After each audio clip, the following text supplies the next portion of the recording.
What's good, guys? Welcome back to another episode of GNG. So it pains me to make this video, but Netflix has turned down the chance to buy Watson and Home because apparently it was so bad.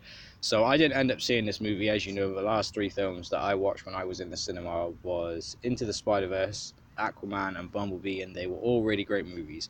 But apparently, the Sherlock Holmes comedy isn't receiving the best reaction. Netflix reportedly turned down the chance to buy Holmes and Watson after poor test screenings mean that Sony was keen to offload the ill-fated movie.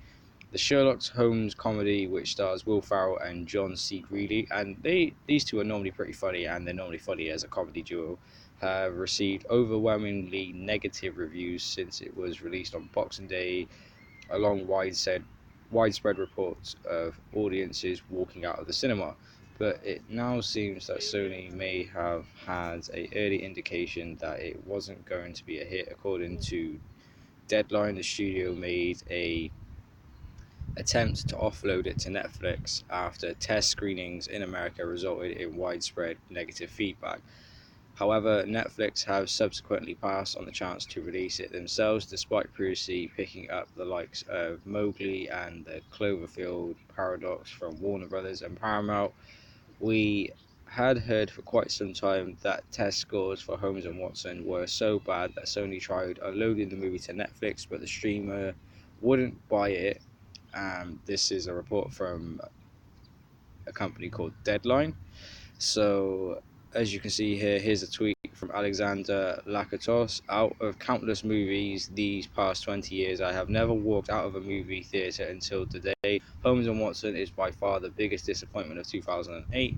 The Culver City has also said, kept the movie and opted to do the best that it could do with itself, selling down its shares on the movie, with Miran School Pictures taking a majority stake. Holmes and Watson cost $42 million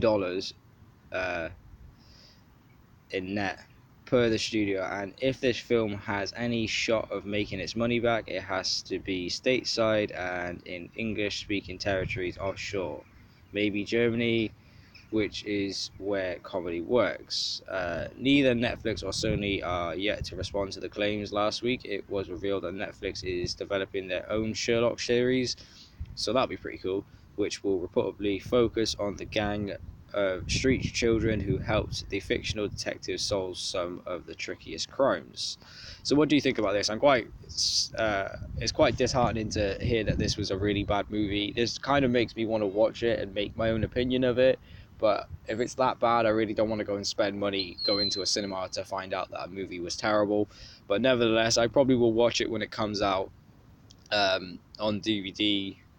I'll probably watch it then. So it's going to be about a year or something, 6-7 months before this movie comes out.